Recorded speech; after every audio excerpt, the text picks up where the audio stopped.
want to tell you, oh, recording in progress. I just want to tell you thank you, Lisa, for being here and teaching our agents. So I'm going to turn the time over to you and thank you so much. Thank Yeah, you. thank you. Thanks for the great introduction. Can you guys hear and see me okay? Yeah. And can you see my screen? Oh, Do you see a buyer yes. consultant screen? Yes, we can see our screen. Okay, good, good. So you probably know Cassandra. She is my assistant and my daughter. And so she is the one that makes this awesome buyer presentation for me. So, or the consultation slideshow that we're going to talk about today. And when I started, I had a couple coaches. The second one was Terry Shytower that you guys enjoy. And she basically taught me how to do a buyer consultation. But, you know, I'd had a lot of experience explaining forms in my previous job as a lender. So I was always pretty comfortable with buyers because I had already worked with them for a long time. Now, that being said, when I first started working with them as a lender, I was always very nervous because I didn't know a lot. And I think with knowledge comes patience and calm and not so much worry, right? So the goal for you guys, I'm sure some of you have already, I'm going to admit Marcel, okay? I'm sure some of you have already done buyer presentations and maybe helped buyers and closed a deal. Who here has already closed a deal? I haven't yet. No? No. Somebody raised their hand. Who was that?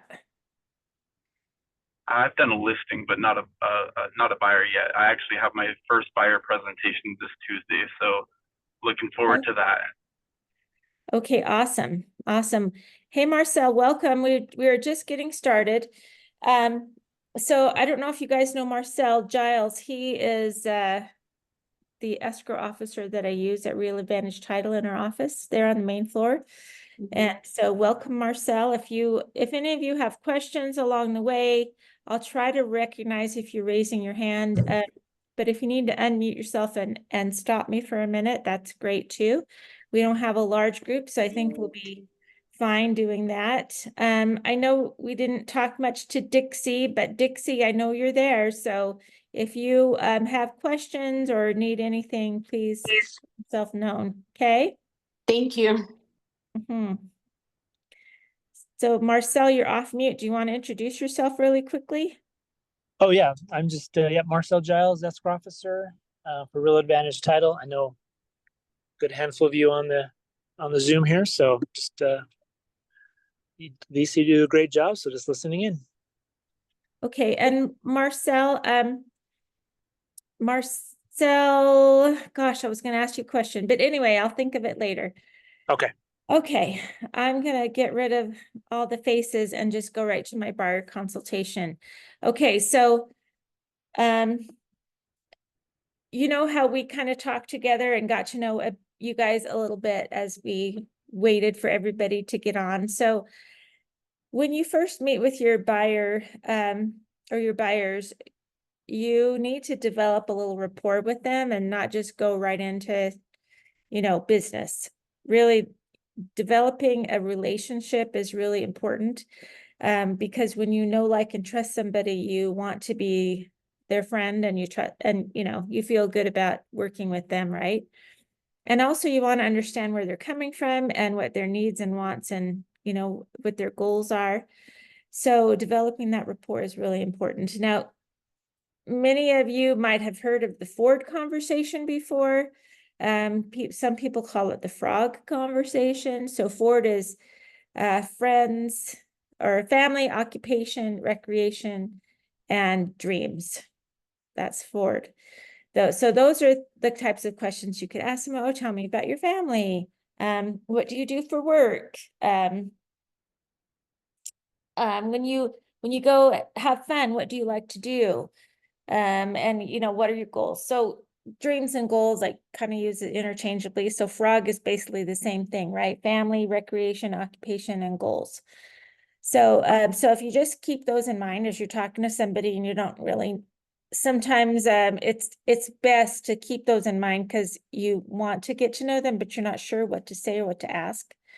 And questions are great. And then listening and restating what they say is great, because then they know that you've heard them. And you don't want to be the one talking so much as listening at this point, right? You want to ask questions for understanding. Once you do that kind of thing, then you go into talking about, like, what kind of a house are you interested in? Like, what's the purpose of your move, and why is that important to you?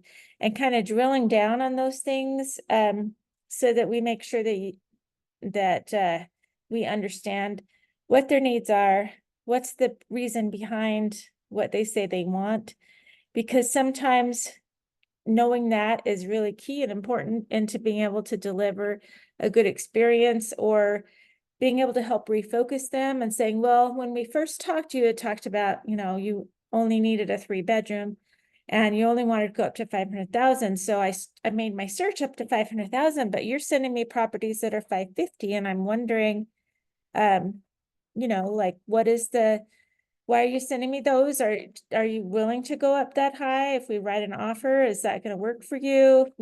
So you have a conversation as things progress, because what I find a lot of times is people don't really know exactly what they want until they start looking sometimes. So they might know the basics, but sometimes they just aren't sure. And then when they get looking at things, they're like, oh, they're 500. I can't get what I want in a house. I really qualify for more than that, but I didn't really want to spend more than that because I wanted to keep it under a certain budget. But now if I'm not finding what I need and what's going to work for my family, then, so you might want to find that out so you can adjust your search for them and get more properties that might fit their needs better than what they've been receiving from you. Keep in mind, people are going to look all over the internet, right? They're not going to only look at the properties that you send them. So they're going to send you stuff that somehow wasn't in the area either. Like, okay, like you're sending me South Jordan now, but before you said you only wanted to live in Utah County. So where else are you willing to, go? Why did you decide that South Jordan was okay? So having conversations along the way is great. Okay, let's get into this a little bit more. So do you guys have anything to contribute or ask about developing relationships and asking questions?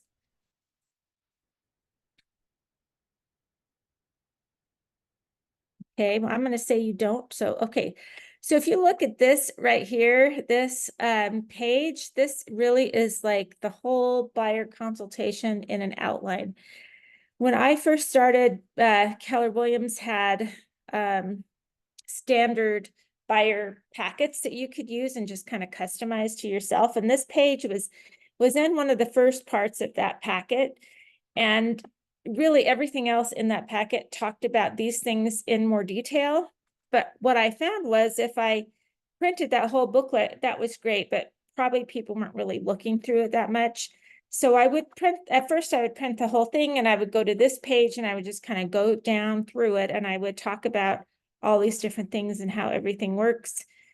And then I would say, and this is yours to take home. And if you, want to read more on these certain subjects, there's a little bit more in there about these things that are listed, right? And then I got to sometimes going like, I'll just bring the page, So, so you can print out a beautiful, colorful, professional looking packet. The Home Hub has some awesome things on there. But I love this because I can just go through here and talk about the process kind of in a linear fashion and what's going to happen step by step along the way and what happens in each step and some different things to take note of. And then I can go into kind of explaining the forms after that. So that's what we're going to do today this is really my whole buyer presentation. And so anyway, we'll move forward just like I was gonna have you guys as my buyers. So the first part, in this home buying process is really to select a real estate agent and to get financing pre-approval. So you're here today with me. So you selected your agent, and I put it that way, and they can think in their mind yes or no if they have or not. But basically, you already chose your agent. If I've introduced them to my lender, I can say, you know, we're working on getting your financing straightened out, or have you talked to a lender yet? I might not know this yet. And if you have, who are you working with? And would you like to get a second opinion and, you know, quotes from another lender, and then I can send them my lender. So we'll just talk about that for a minute and how important it is to get pre-approved so that we know that we're looking at properties that will work for you and your budget, and not show you properties that are out of your price range and get you all excited about something that you're not going to be able to purchase. So let's get you pre-approved for everything, and then we'll start looking for homes. Does that sound good? They usually say, yeah, that sounds good.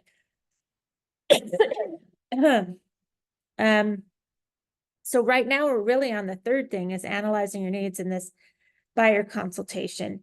So we already talked about what kind of a property you were looking for, and I'm going to create a search in the multiple listing service for you. And I might call you up and get, you know, get it refined a little bit more when I'm in the process of doing that. And once I'm done, I'm going to send you all the properties that it shoots out for me. And you may hate some of them, that's fine, just ignore those ones.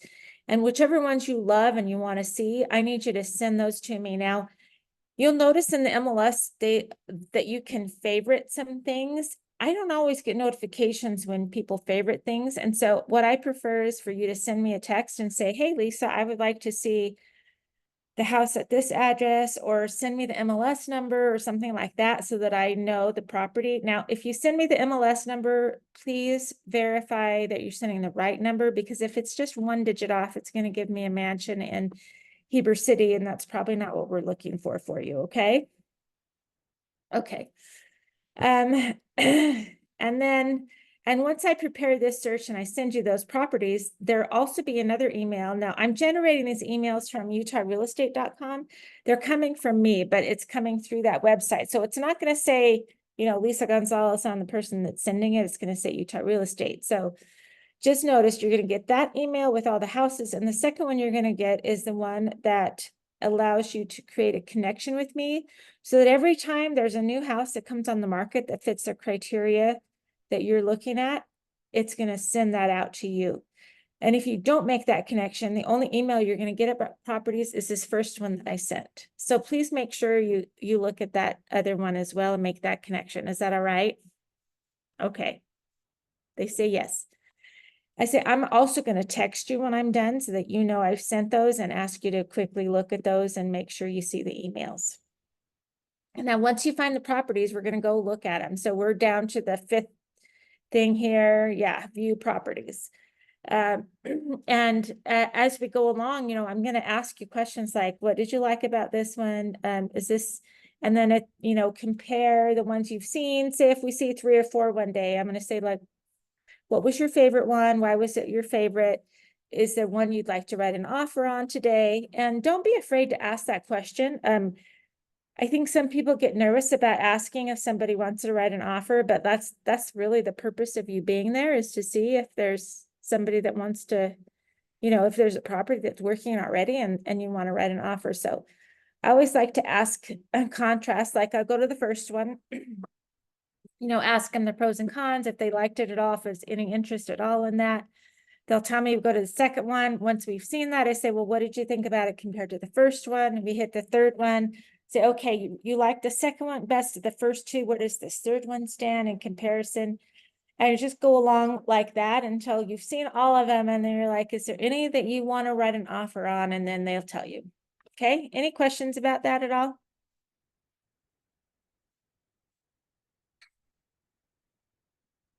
No. Okay. Okay, so the next one is write an offer to purchase. So we are gonna go over the offer form in a minute, because by the time it's the end of the day, sometimes 9, it's 8 o'clock. Like, I don't want to be on there trying to explain this 6-page document to you and what it means.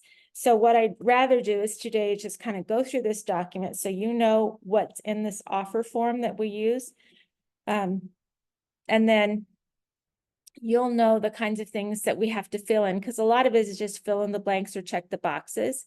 And so you'll kind of understand what you're looking for and what's there and what the deadlines are and that kind of stuff if we review that tonight. But what happens when we write an offer is that there's three things that can happen. One, they love our offer so much that they just want to accept it and they're going to sign on the dotted line. The second one is that they like it. They're really glad you wrote the offer. There's some things they want to change about it. So they're going to send us a counter offer, which is also great because that means we're still in the running for this house if we get a counter offer, right? So part of that is just negotiating, what we like. What does the seller need? What's the timeline for the seller? What's most important to the seller? So my job is to get on the phone in this process with that other agent and kind of talk about like, what are the needs of the seller? How can we write an offer that's going to benefit us and the seller, especially if we're in multiple offers. So if we're in multiple offers, of course, I'm going to try to find out what those other offers contain so that we can be, competing. And if you guys can compete and you want to compete, then we're going to do our best to get that done. So those are the kind of conversations we have. Now, the third thing that can happen is that they don't even consider our offer or they just sign rejection because they don't like it. They got 20 offers that were better, whatever the case may be. It's not often that you actually get a written rejection, but if you want one, you can request that. Sometimes in multiple offers, people request those because they want to make sure that their offer was presented to the seller in the first place. So that's kind of how I present that. And then negotiating terms, like all along this like when the counter offer comes in, you're going to be negotiating like, okay, this timeline didn't work for the seller, or the seller doesn't want to pay as much closing costs as you requested, or, whatever it is, or they needed more days to move out, or they want to rent it back for a month, or whatever the case is. So we try to go in writing the best offer we can and knowing enough that we can write a great offer and not have to worry about counter offers. But if we get a counter offer, we're still in the game and we love that. And then once we've come to those agreements and everything is signed, acceptance on the Rep C and any addenda, we are actually under contract once that is communicated. Now, here's the thing. We have to communicate that to the other side. So if we are the last ones to get a counter and we're accepting it, I have you sign it. And then I'm going to message that agent and I'm going to say, hey, we accepted the contract. It's all signed. I'm going to send it over. We're under contract. Yay! And then we celebrate, right? If, however, we have not communicated that or sent the accepted offer back, we are actually not under contract until that is communicated. So I like to communicate it right away. Once it's signed, send a message over and it's done. Now, here's the thing, if I'm representing a buyer, but if I'm representing the seller and we have signed this, I sent this out for signature, right? The sellers are going to sign acceptance. And then I get another call that another offer is coming in. Well, I'll probably have the people sign acceptance on that one, but then just wait for this other offer before I communicate that we're under contract, because I want to see what this other offer has in it, right? Now, from what I understand, that's all good and dandy. And if there's any error in that, we need to talk to the broker, but that's how I've been doing it. How about anybody have any experience with that? Lori, are you still on the call? I don't think she is. That's fine. Okay. So we're under contract once it is communicated to the other party. All right. So from there, there's lots of things that happen. We've got 3 columns. First, if you go over here to conduct inspections. So you and me, we're going to be doing these things over here. The lender is going to be doing these things over here.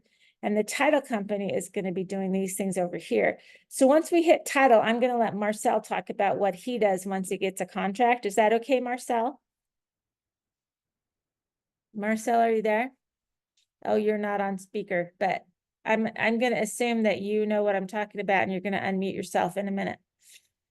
Okay, so we're gonna, once we get under contract, we are going to hire an inspector to come in and do an inspection on your property. And then we're So gonna. Lisa, sorry. Yeah, Sorry. so, Yeah, yeah, no, I was in a minute, stuck we're gonna on mute, have you so talk, sorry. is that okay? Okay. Yeah, that's fine. No worries. Okay.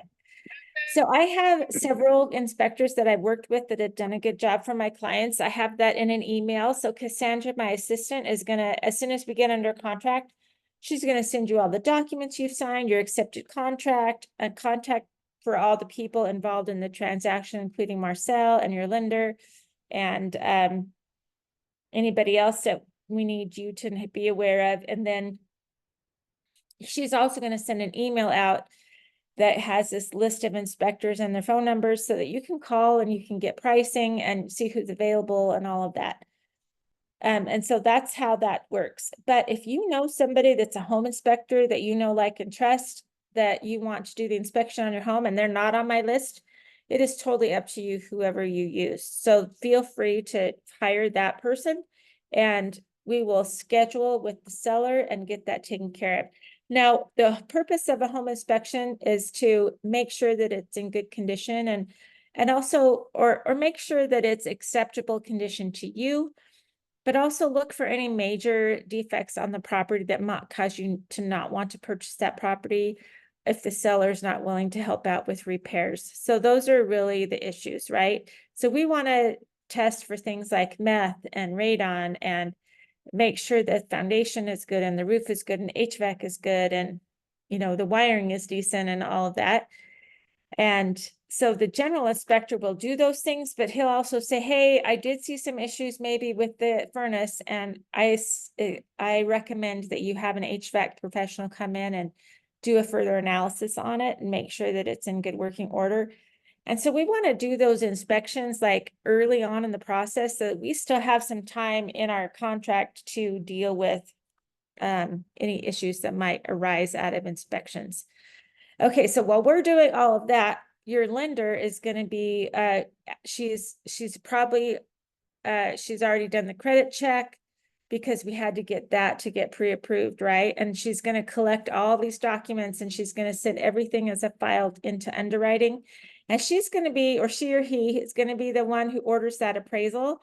So if you call me and say, hey, did we order the appraisal yet? Like, I'm going to refer you to your lender, but also I'm going to be working closely with the lender so that I know what's happening. And if we need to hold off on ordering an appraisal or if we need to get ordered right away because if our timeline is really short, we're going to be in good communications, but just know that I'm not the one that orders that. That is going to be the lender. Okay. Some people want to get a survey done of the property if you suspect there's any issues with boundary lines. And then we're also going to have you talk to your insurance agent, or I'm also going to send you an email for Utah Home and Auto Insurance, and you can compare rates with them. They're a broker and they can, you know, choose from like 15 different carriers that might give you a good deal. So watch for that email as well when you first go under contract. Now the title company's turn. Marcel, what happens when we send you the information and what things do you do? First thing we do is always say thank you because we appreciate it, but we do a title search so we can get a title commitment. So we can see exactly who's on title, what's on title as far as like taxes, liens, just verify with the contract if that's who signed the, or who's on title, who signed the contract. And then that's important in the beginning because we work with the lender. The lender's going to ask us for that title commitment and a few other items. And so we get that over to the lender at the beginning of the process, just so they can get those items with their items, appraisal, credit report, things like that, into underwriting. And we just kind of stay in tune with the lender as well. If the underwriter comes back with some issues, like they need something updated or have a question on something, we're there to answer those questions and get the lender what they need. Okay, so when we send the email over to you, Marcel, we always include the names of the, you know, our buyers and their contact information. At what point do you reach out to the buyers? So on the buying side, we don't reach out to them too early in the process because they are mainly dealing with the lender. We'll reach out to them as we get close to settlement deadline because we want to communicate with them about the wire instruction. Because wire fraud is huge, and so we just want to make sure that when the time comes, that we can get those wire instructions to them either physically, if they want to drop by our office, or I can email to them in a secure manner. Okay, Just so they can I have understand those. that you have a secure portal. We do, yep. So I'll send them to you through our software, and they get it securely. And we always invite and say, hey, you're welcome to call our office and just verify the information. It's one little phone call puts a lot of relief to people's minds, just knowing that information is secure. Yeah, and one thing that I haven't been great at all the time is telling them that the title people may be reaching out to them. And so sometimes they get a call like, oh, somebody called about this and that. And like, okay, well, yeah, that's the title company and that's fine. So once they do that job, the mortgage people have done their job, we've done our job. The funds get sent to the title company for our settlement, or what we call closing. And now closing is actually when everything is funded and recorded, but we obtain the funds, we get the mortgage documentation if there is a mortgage that you're getting, and then we sign documents, and that's called settlement, and it's also called closing. It's really settlement. Closing is really finishing everything up and getting everything recorded with the county. And yeah, we're just so used to our lingo that we're scheduling a closing, do this on a closing, where you're right. Proper terminology is closing when it's recorded and done, but settlement is when we sit down and sign the paperwork and do that fun stuff. Right. So if I say, hey, let's get closings scheduled, you know what we're talking about, right?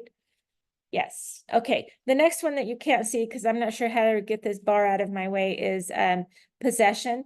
Because sometimes possession isn't as soon as you settle and close. It is a few days later, so the seller has time to move out. Or if the seller is renting back from you, then if the seller's renting back from you, then it could be, a month or even up to 59 or 60 days out before you get possession of your property, depending on how that offer is written. So that's how that works. Any questions on that, anybody?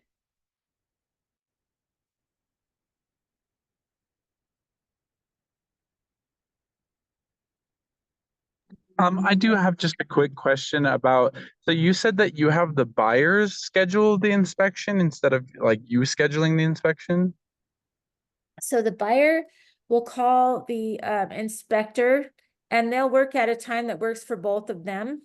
And then you, or as the buyer, are going to let us know what time that you want to have that inspection done. And then we will reach out to the seller side and find out if we can schedule that time for you.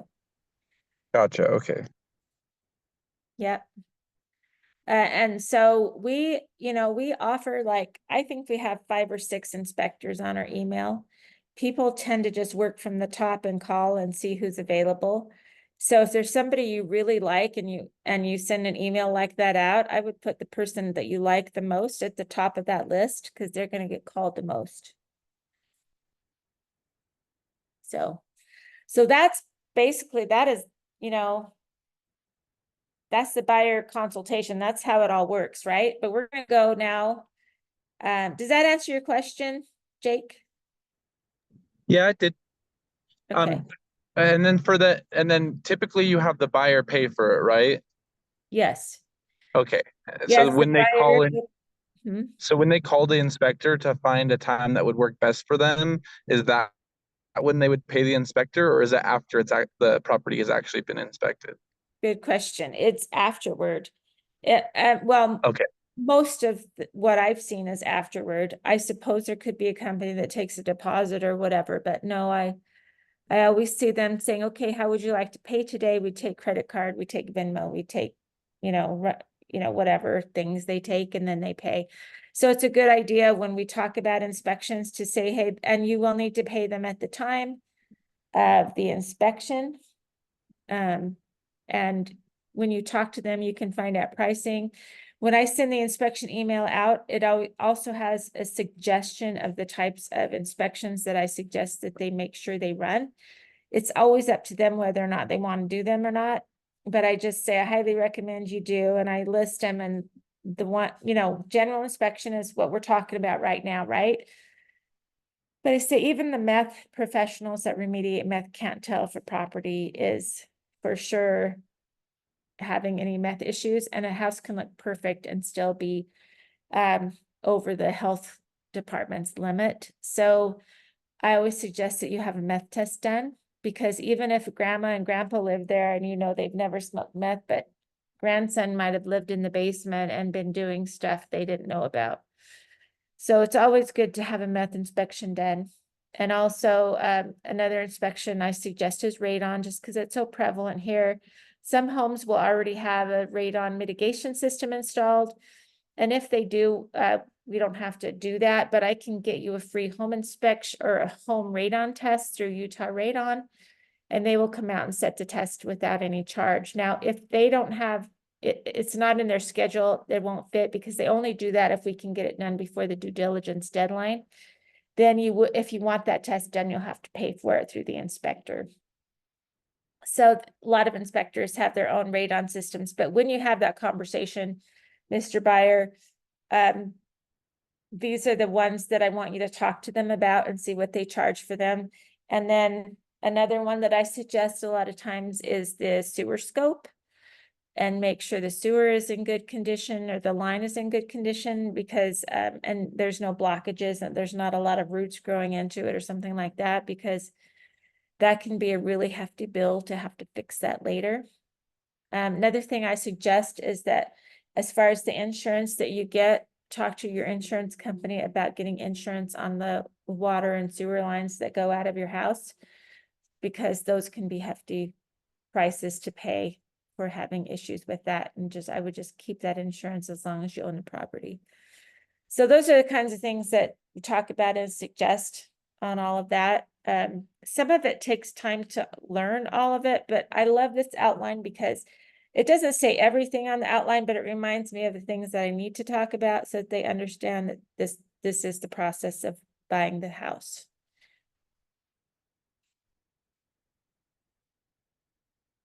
Okay, anybody else?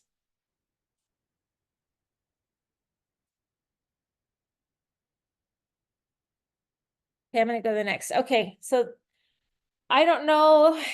I think your coaches have gone through these forms with you already, but these are the forms that I have handy. And do you notice the order of these forms? I don't really care a whole lot. I mean, I do probably do the Rep C first, and then these other ones are really quick. And these ones you have to sign. So the Rep C, they don't sign because you're not writing an offer right now, right? But I'll have that form there, and I'll kind of go over each page and talking about, what it all means. And here, this is where you put the earnest money. This is where we put the price of the house. This is where we ask for things that might be, that we want to make sure are included in our offer. Like if we want the refrigerator in the kitchen and the one in the basement to be included in the purchase, or that kind of stuff. So we'll go through all of that Rep C and the deadlines and everything. And then I go through due diligence one, wire fraud and ABA. I don't care what order they're in, but this buyer broker, I leave it for the end, because see, when I go through all these forms and I've gone through the process with them, they're seeing how much I know and how they're realizing how much they don't know and how they need my expertise and value it. And so when I get them to sign the buyer broker agreement, I mean, I rarely have any issues. If I've got a couple there, they might look at each other and like, do this, Simon, are we good with signing this with her? And usually they do. I mean, 99 or 98 maybe % of the time they sign it. So anyway, that's good. Okay, so the Rep C, does anybody need me to go over the Rep C with you? Real estate purchase contract. Trying to see. Okay. This is the recent change that has come in. I'm assuming you guys have have already talked about it. I'm trying to see if anybody's raising their hand or anything.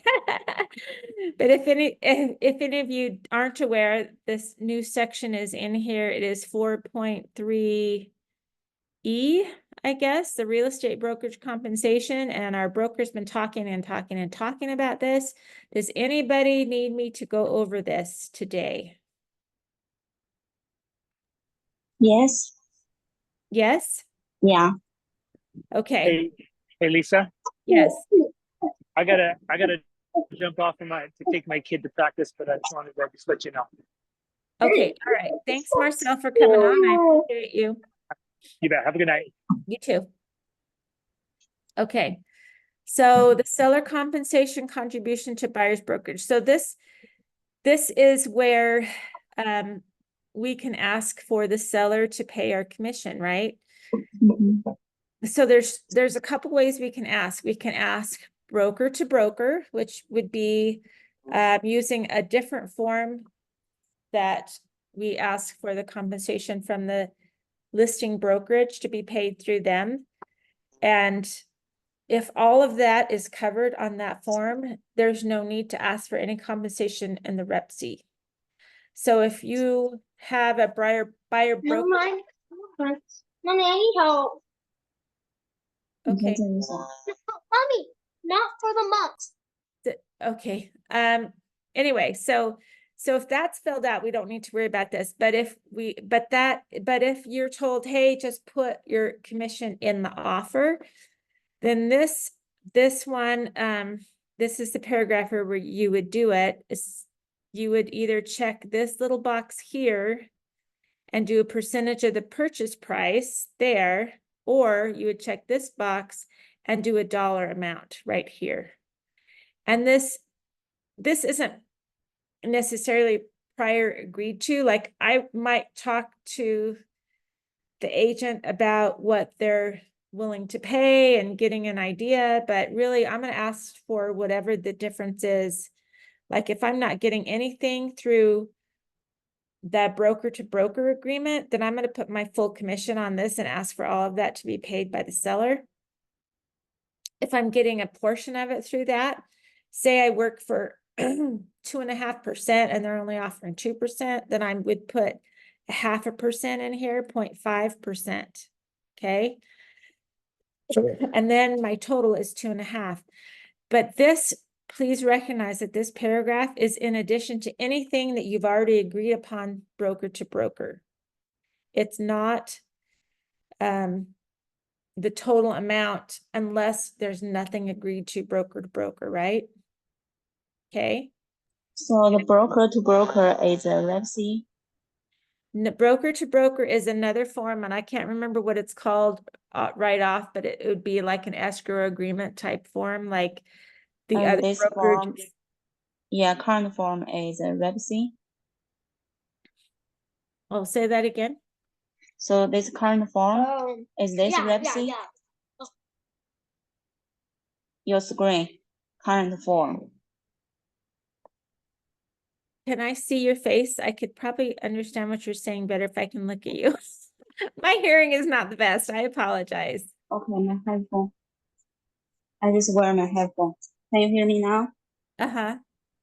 Okay. So your current form is this Rep C contract? This is the Rep C. Yes, the current form is the Rep C. And there's a different form that would be broker to broker. And it used to be called escrow instructions. It has a new name now. I can't remember what the new name is right off, but So if you put 2.5% on this form, on the buyer agreement, you have to put 2.5% too, right? you can put more on the buyer broker agreement and agree to less on this if you want. But you can't get any more than what is on your buyer broker agreement. So sometimes we run across somebody that's offering a 4% commission or 3%, plus you get $1,000 bonus if you do it by a certain time or something like that. They used to do that quite a bit. I'm not sure how people are going to do that now. So when we get to that buyer broker agreement, we can talk more about how that might work. But just know that this is in here and it's in addition to anything you've already have signed off. Make sure it's signed. The form broker to broker is signed, because if it's not in writing, it doesn't exist. Okay. Okay. And then we'll talk more about that specifically when we get to the buyer broker agreement. Okay, sounds good. Thank you. Anybody else? Okay, so I make sure we talk about the due diligence condition, that you have a chance to have the property inspected. We talk about, you know, if you're getting a loan, you're going to need an appraisal probably. Sometimes appraisals are waived, but we're always going to ask for that in this offer because we don't know until later if that's a waived thing or not. There's a home warranty in here. What else do I talk about? Well, I talk about everything paragraph to paragraph, but I don't think you guys need that. Every paragraph talked about, because your trainers go over this pretty extensively. And I always make sure I talk about the deadlines and making sure that they understand how the earnest money works. And if we withdraw for due diligence, it has to be before this due diligence deadline. And if we withdraw for financing and appraisal deadline, it has to be before this deadline. And, you know, all of that. So I make sure that they understand that I'm protecting their earnest money, and I'll tell them, you know, one of my purposes is to make sure that you understand your obligations on this contract and that I protect your earnest money so you don't lose it. And then I also tell them, like, when I'm doing that other part that we just passed before, that chart that kind of goes through everything, I tell them, you know, I don't want you to miss out on seeing a house because of my schedule. If you need to see a house one day and I am not available, I will make sure I hire another agent to take care of you and take you to go see that house. And that's my guarantee to you, that you'll always be able to get into a property when you need to. And they like that. If, however, say, you know, I'm not always available, I'll try, you know, and I try to make an excuse later on, say they want to see something. I'm like, oh, I've got my son's soccer game, I can't go tonight. That always falls kind of flat because they want to be your priority, even though you have a family, right? But if you tell them up front, like, if I am not available, I will make sure that you get in to see that property. And then I find another agent. I take time for either myself or my assistant, and we find another agent that will be willing to go out and show the properties that they need to see. And I pay, and sometimes I pay a lot. But I also need to have a life, because I didn't tell you guys this before, but I'm a mother of 10 kids and a grandmother of 6 going on 7. And I've still got one at home that does football and he does track. And, you know, I've got birthdays and I've got outings and I've got football, and I want to enjoy life. And I also want to take care of my people. So, and I don't tell them all that about me, but I just say, if somehow I'm not available, because I could be out showing another client properties that night already, you know, we just don't know. So that's what I tell them. Okay. So the next one is the buyer due diligence checklist. And what I say about this one, I say, I am not an inspector, or I'm not a tax advisor. I am not an attorney. Like, I cannot tell you if this house is a great house or not a great house. We need to have inspections done. And this due diligence checklist goes through all kinds of things that you can have done. And it in no way includes every possible thing that could possibly be inspected on a property, but it gives you a good idea. And then I just have them sign it. And they usually don't read through everything, you know, but if you see, all those things are highlighted, right? Mold. I also, you know, suggest that they do mold, all of that thing. So, okay, the wire fraud form, I just say, hey, you know what, this is pretty short form, but it's very important. And there has been wire fraud where emails have come through, and by the time you get the email, the account numbers and routing numbers are changed, and then you wind up wiring your money to some offshore Switzerland account or whatever, and you never see it again. So we have this form, and I need you to just take a minute and read through all these 6 items that it talks about. So I hand it to him, I let him read all of it. and then I have them sign and date it. And it's pretty quick. But I just tell them it's really important that they understand that. And then all of these forms they're going to get when everything's signed, I scan them and Cassandra sends those all out to everybody, to all the parties. So, or to the buyers, because they're the only parties at this point.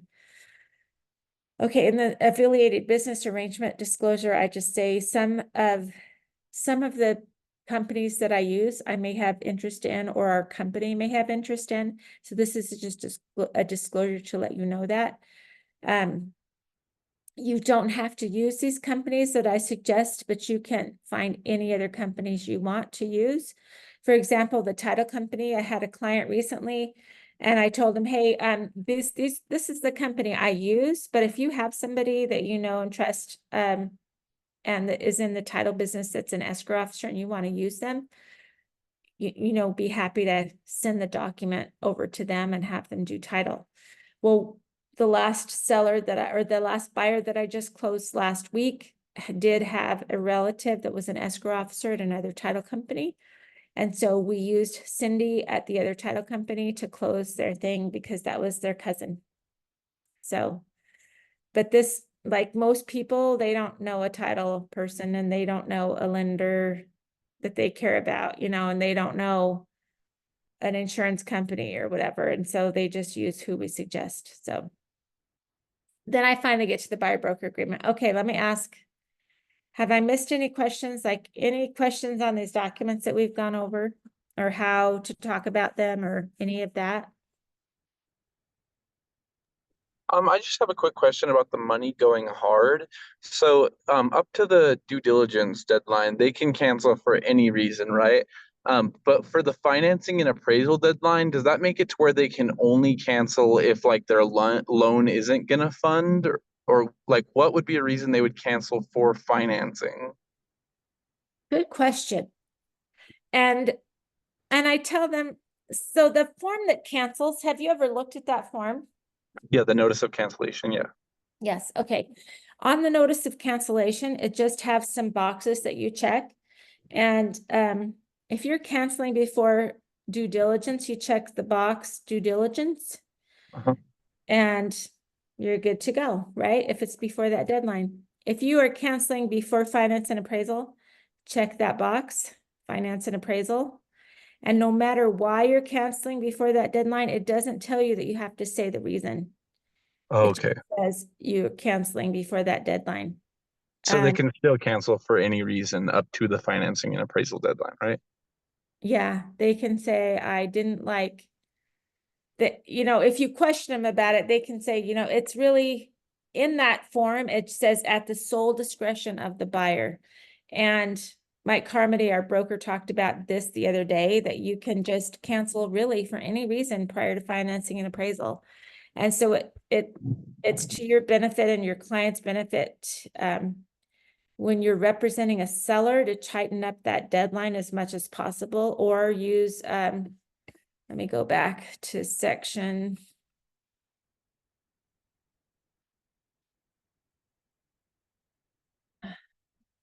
Sorry, I keep trying to scroll.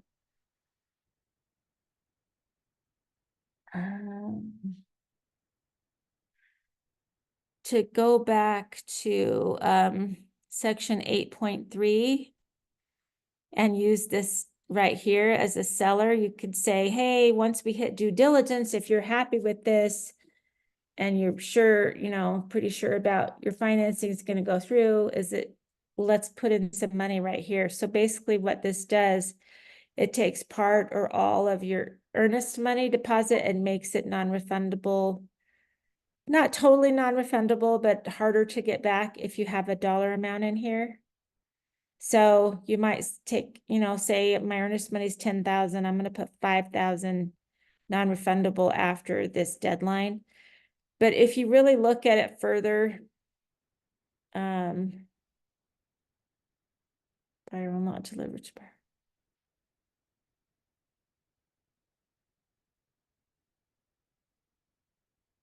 Let's see.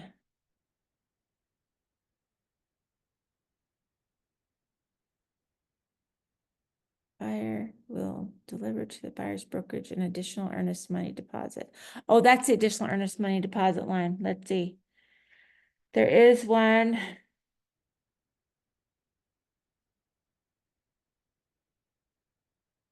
I'm trying to find it.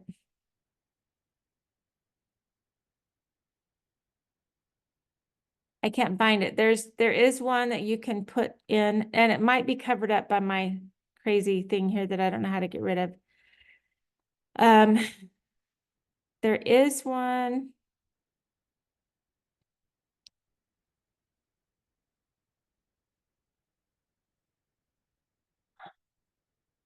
I'm sorry, I can't find it. There is one where you can put some more earnest money in. Well, this is additional earnest money. It's not that one. And this form, when it's uploaded to the slideshow, it kind of gets wonky, so I can't find it very well, but I will find it and I will send it to you. I'll send it to your coaches and have them send it out to everybody to make sure they know. Is that okay? Because you can put a certain amount in one of these blanks, but I'm just not seeing it right here. So, and none of this is it. It's back in that other area that I was looking, but it's hard to see. So yeah, you can make some earnest money go non-refundable, or you can put in an addendum that after a certain deadline that the earnest money becomes non-refundable. And then if that's agreed to, then that's great. But your seller always needs to know that up to that finance and appraisal deadline, they can really back out for any reason. After that, and they back out, you get to keep earnest money. So that's kind of how it's done. Okay. Okay, let's get to the buyer broker agreement. Okay. So this is the one where you make money, right? And Mike Carmody has kind of gone over this quite a bit. Has anybody been in one of his meetings where he's reviewed this buyer broker agreement? Or has anybody not been in a meeting where he's reviewed it? Because he's been having meetings like every Friday for a while, because this is a brand new form. Anybody? I have not. I've only been to Lindsay's at the contracts decoded ones that are at the office. Okay. And did she go over this form at all?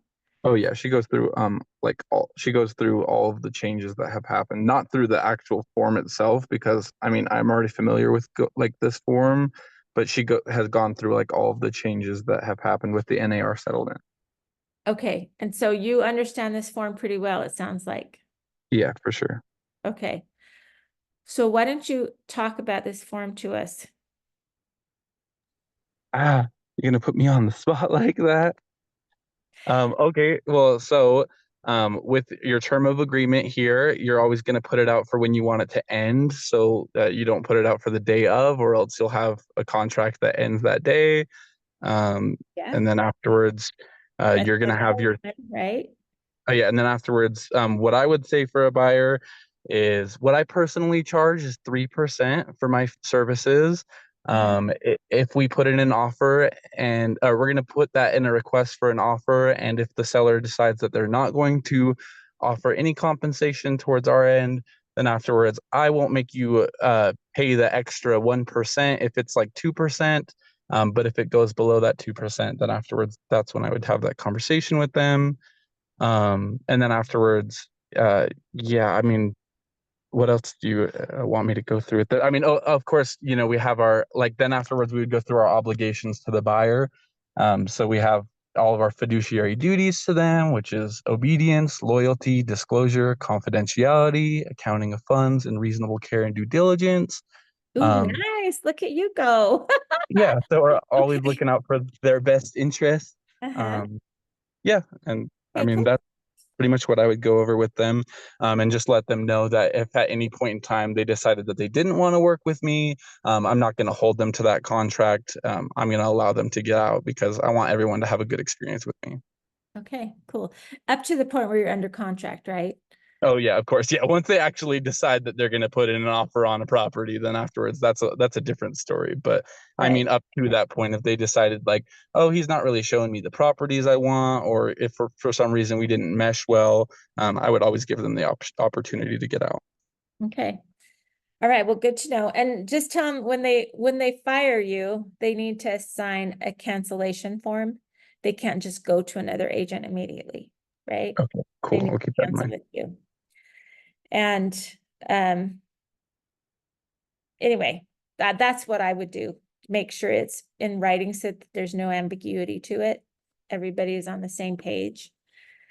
I was talking with another agent in our office, Tyler DeMars, and he was telling me that he plans to ask for compensation in, up to whatever his buyer broker agreement says, right? He's gonna make sure he gets the total amount either in broker to broker or adding it in the rep C. But also there's a third place you can get it, which I failed to mention, and that is in closing costs, seller paid closing costs. So he's always going to ask for seller paid closing costs and the rep C and the money, his total compensation somewhere, so that he can get paid either through one of those three ways. And I thought that was a great idea because the lender can allow that in the offers. They just need to have that communicated to them, that purpose of some of that money is to pay your compensation. But also different types of loans allow you to ask for different amounts of compensation paid by the seller. And when I say compensation, that's like closing costs, points, any other fees, home warranty, whatever. Those can be paid up to a certain amounts, like FHA. I mean, I'm not a lender anymore, so I don't know exactly, but it's possible that it's up to 6%. If you're representing an investor, I think that's only 2% that you can get. But depending on how much they have down, those numbers can change, right? On seller paid closing costs and stuff. So it's a point where you might get on the phone with your lender and say, okay, how much are you allowing the seller to pay on this loan type for our client? And they should know how much the client plans to put down on the property and all of that. So they should be able to tell you a percentage. And then you can ask for that in the offer that you write, so that if they decline to pay your brokerage fee, at least you have a way to get it through the lender, right? Or through the compensation maybe that they're possibly paying on behalf of the buyer for the loan. So there's that. And then you could also say, if you have a really resistant seller, this is, no, I'm not paying your fee, I'm not paying your fee. Well, it's possible you could raise the purchase price to cover your fee. So if, it's going to be another extra $10,000 or $15,000, you could raise the purchase price to cover that, and also asking for those closing costs. So that's another way that you can get paid. Oh gosh, we're over an hour. You guys okay just to finish this last form up? Yeah, for sure. Okay.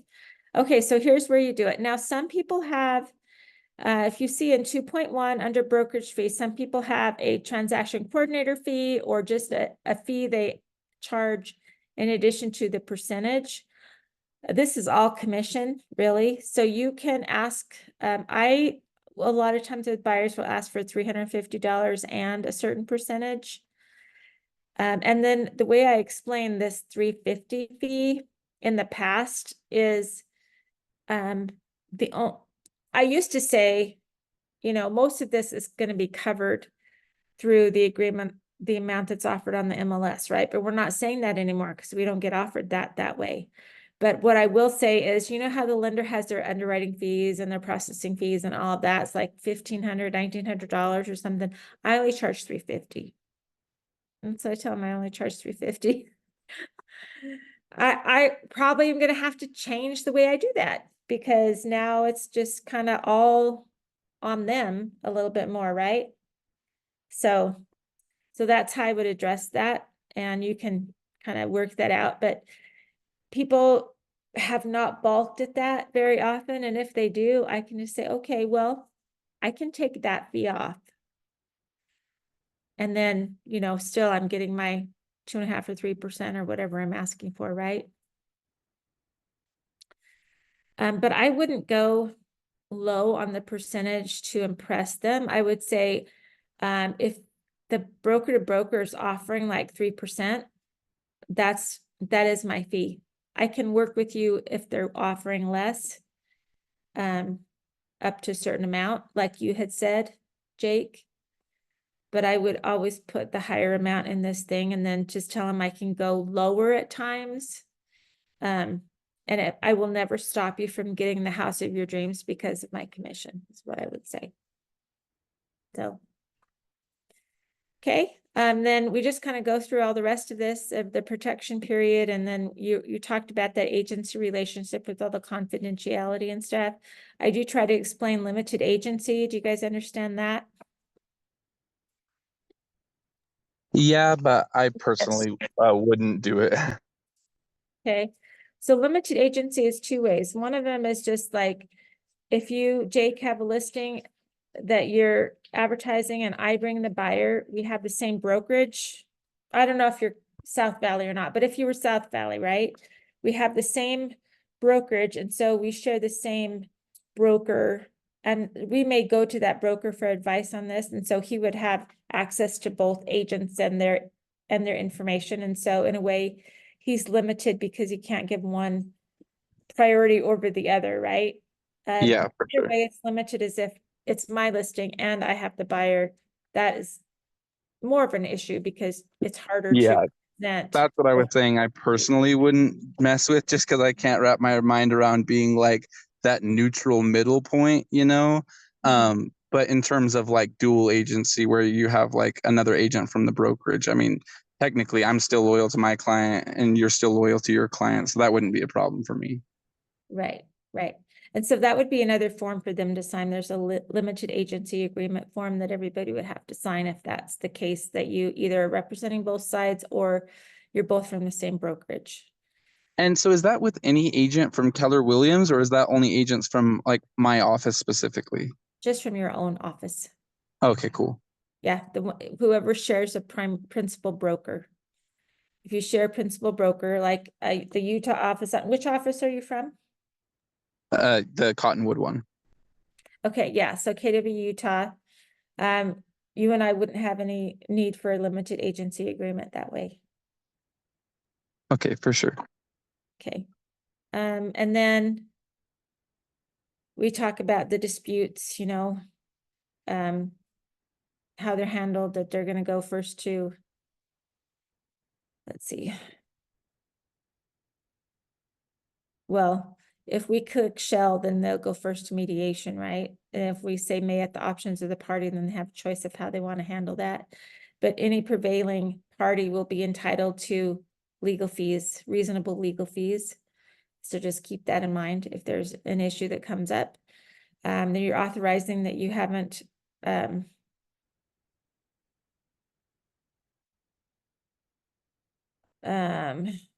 that we're going to disclose after closing that a couple of things about the deal, which helps appraisers and it helps realtors to value properties. And that's how much the property sold for, how much was given in seller compensation, or not, you know, seller closing cost type compensation, right? And the other one would be the type of loan, or if it was cash, or whatever the terms of the deal was. And that's really all. It doesn't tell who the parties were or anything. It just tells those items. And so we're required as part of the MLS to disclose those, like, those things. Okay. And then they signed. So I will go through, and I'm not going to go through everything because you guys probably have gone through all these forms, right? Or should be going through them with your coaches, but that's what I do. And then I have them sign it and tell them where the initials are, and I don't hesitate on it. I think part of this is just being confident and not apologizing for a signature or anything. just explaining it and say, and this is where you sign, and make sure you don't forget to put your initials at the bottom. And then if they have a hesitation, they will tell you. But I just, my expectation is that going in is that they're signing it. They're going to see my value that I bring to them, and they're going to sign that. And if you hesitate, then you're doubting yourself. So don't doubt yourself. Okay. What else can I help you with? Anything?